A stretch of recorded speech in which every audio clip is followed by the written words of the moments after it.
Tasty Tuesday. I'm Robin. I am a trainer and a women's only weight loss coach and a Pilates instructor at Apple Athletic Club. And today we're going to be talking about electric pressure cookers. These have been absolutely amazing for my meal planning and meal prepping. I absolutely love them. They can be a little intimidating, so I want to show you all about how they work and what they do and what they're capable of. There are a couple different brands out there that you can get. I'm going to be going over the Instapot, but I'm just assuming that most of them are probably pretty similar. So we'll begin by looking at how this works.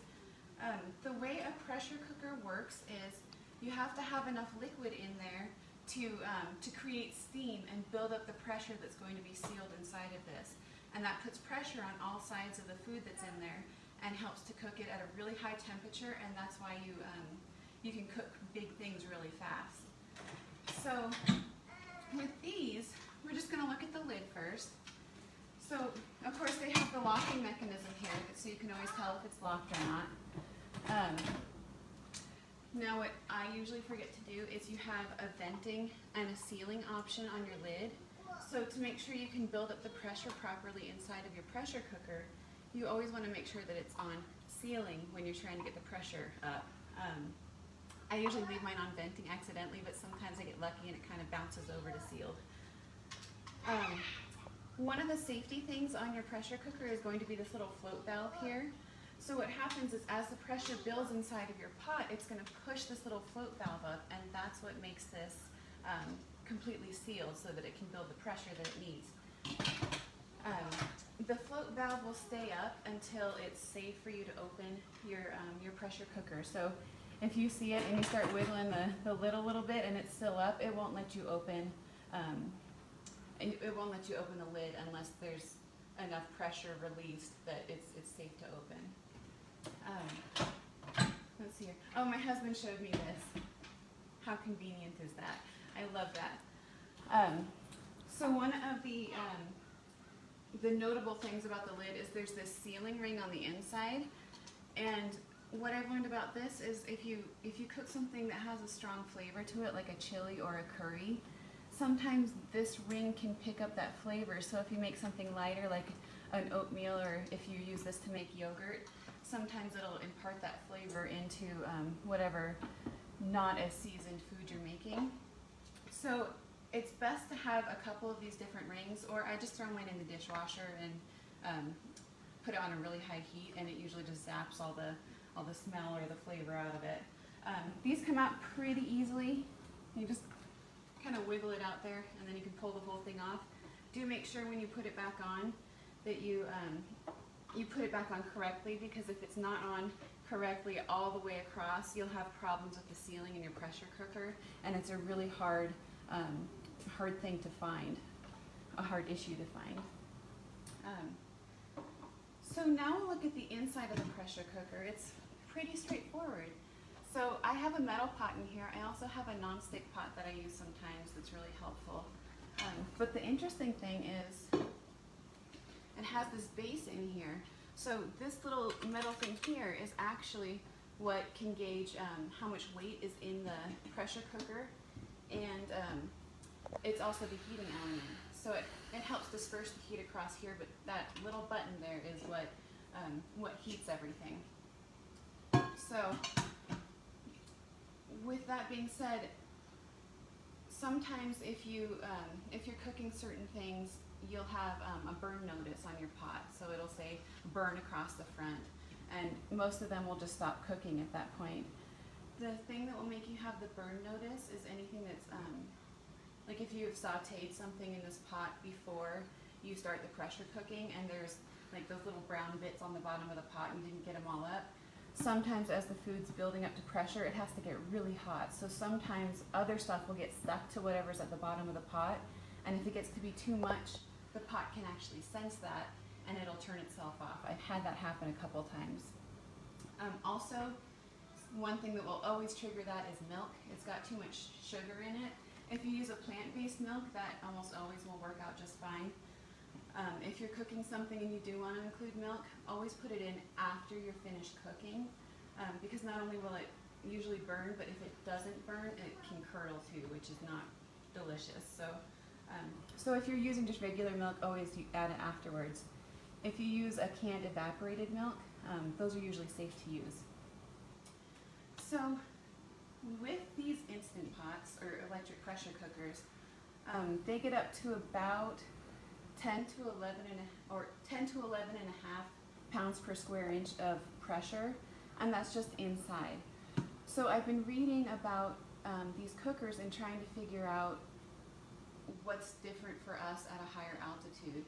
And I have varying results from people. Some people say that since our atmospheric pressure up here isn't as heavy, or there's not as much of it, that the total pressure within your pot is going to be lighter than if you're at sea level.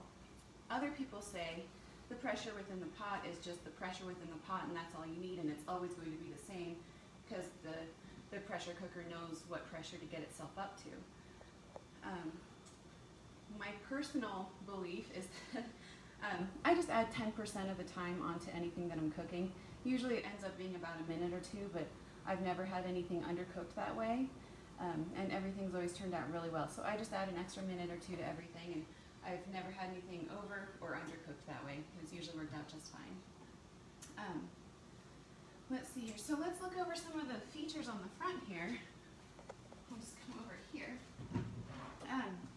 So with whatever pressure cooker that you have, they usually have all these fancy buttons on the front where you can make all these adjustments, and they have different settings, like say for the rice that you're making, if you want it to be a little bit softer, a little bit fluffier. The manual will actually tell you all the different variables that these settings have. I don't use them because I always get perfect results if I just go by the recipe. I hit pressure cook and I put in whether I want high or low pressure. Almost always it's high, and you put in how much time you want. It's just easier that way, and that way you don't have to mess with the preset settings on here. Let's see here. So one thing that I absolutely love about this is that you can delay what you're making. There's a delay on here. So let's say one thing I love to make is this like lemon chicken that I'll put over noodles, and it's a really simple recipe. I'll put a link on it in the comments after this video.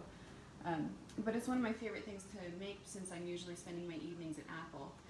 So I'll go ahead and throw everything in the pot and give it about an hour or two delay, and then say I have to be at Apple at 3 and my family probably doesn't want to eat till 5 or 6.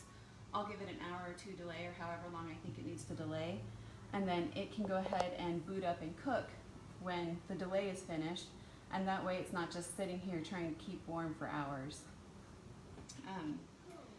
Let's see here. You can do a lot of different grains in your Instant Pot. I love to do steel cut oats. If you were at my nutrition class with trainer Julie Haddon, let's see, I think that was in March, you probably tried some. I love to make those. I make them for my family all the time. They're just really quick and easy, and they cook really quickly in here. That being said, if you do regular oatmeal or something like noodles, or even sometimes rice will have an issue. If you, let's say you put oats in here, just the regular old-fashioned rolled oats. If you put those in here and try to cook them, sometimes as your pot's building up pressure, it's going to almost get this froth to it, and it will have a hard time sealing because the froth that's in there will start to get into your sealing valve, and it'll make it so that it can't seal properly. It can also get in this. If that does happen to you, go ahead and just clean it out. Just rinse it. It's okay to touch all this stuff. You can just rinse it out, get it all nice and clean, and your Instant Pot will work again like new. But do be careful with things like oats and pasta. Make sure you're following a recipe that somebody's tried before. One more thing I'd like to point out is this little thing on the back. A lot of people don't know about this. This is a condensation collector.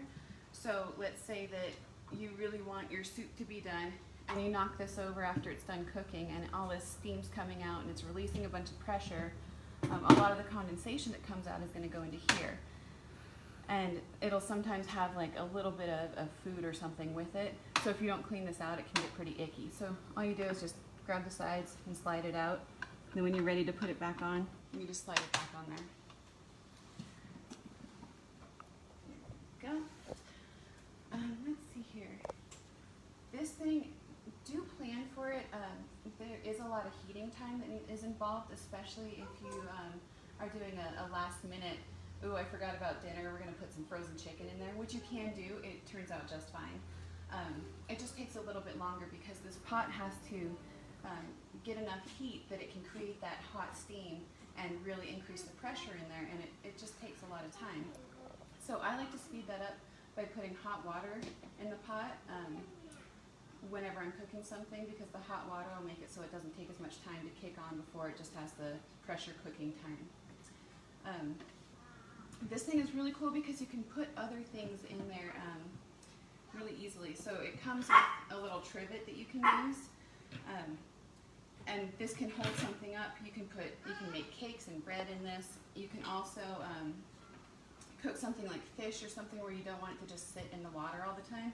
You can put it on top of this trivet, and then these are just little handles to help get it out.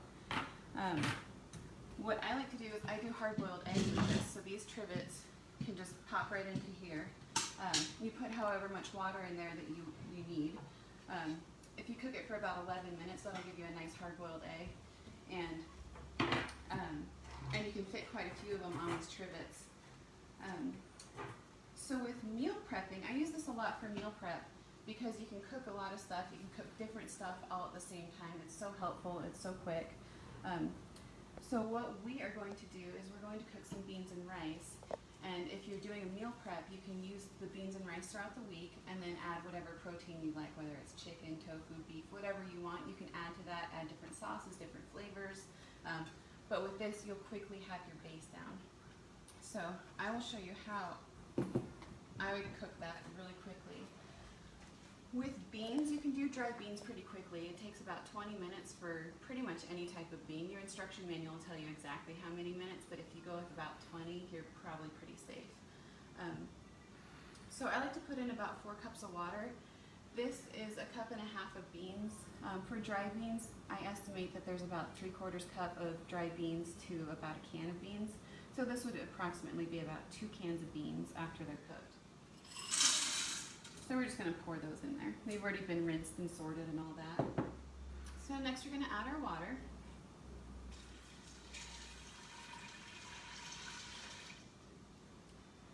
And you don't really need to measure. As long as you have just a lot of water for these beans, they're going to expand, they're going to soak a lot of it up. But you don't really need to have precise measurements. Let's see, so then I like to use one of these trivets just to keep the dish up out of the beans. So what I'm going to do is just pop this in there, just a metal trivet. And with our rice, this is brown rice, and so it's got a 1-to-1 ratio of rice to water for it to cook. So I've got a cup of rice in here, and I'll add a cup of water. Just give that a little mix there. Any oven-proof bowl that you have will work for this. I like to use metal, it just makes me feel safer, but if you have oven-proof glass, Pyrex, whatever's safe, you can go ahead and pop it in here and it'll be just fine. So what's happening here is, bring this over a little bit, I've got my beans in there, I've got my rice in there, they're all going to cook at the same time and they're all going to be done at the same time. We're actually going to start this because we are going to use it. So let's see here. So I'm going to put this on for 20 minutes. So we'll just hit pressure cook.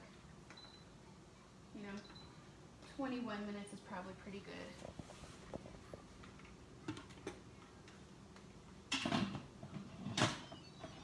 There we go. And I'll remember to seal it. Okay, there we go. So it's on high pressure. This means that it's heating up, this little symbol here, and this means that it's under pressure. So I'm going to go ahead and let that cook. I have noticed with different things that you can make, like with my beans and rice, if I want to get this done quickly and I try to vent it and let all the pressure out when it's done cooking, that's going to be just fine. But if you're cooking something that's a little bit more delicate, I guess like a chicken dish, or even a pot roast or something with meat, or something that's a little bit more touchy, I like to do a natural release and just let the pressure come out on its own. I've noticed that the meat can be a little bit dry, or sometimes it affects the texture. So if you have the patience and the time, go ahead and let it do a natural release. That being said, with these, unless you turn off the keep warm button, it'll still have heat in it after it's turned off, so everything will still stay warm. So if you've made a soup for dinner and you're not going to be home for a little bit, it'll keep it nice and warm, almost like a crock pot, until you get home. Let's see here. Oh, and with this, these things are really powerful when you release the steam from them. So when you do turn it to venting, just make sure your hand's off to the side and not over this. I know it sounds pretty straightforward, but it hurts. Also, if you have this on a countertop where you've got cabinets above it, don't release the pressure under there, because you will ruin your cabinets. You can get some PVC pipe just at the hardware store, and if it's got a little bend in it, you can direct that steam somewhere else, and that's perfectly fine to use. Other than that, I think that's about it. The pressure cooker has really helped me with my meal planning, with my meal prepping, especially since I'm gone and I'm at Apple for most of my evenings. This has helped me so much to have healthy dinners ready for my family when I can't be there. So anyway, I hope that you learned something, and I hope that you enjoyed our Tasty Tuesday for today. Next week we're going to be talking about how to cook fish. I know that sometimes some people don't really care for fish, or they haven't had it cooked well, and I really think that fish is a great part of people's diet. If you've talked to me about nutrition or protein or anything, you've probably heard me talk about all the weird fish stuff that I eat. It's really good for you. So I hope that you'll tune in next Tuesday, and we'll talk about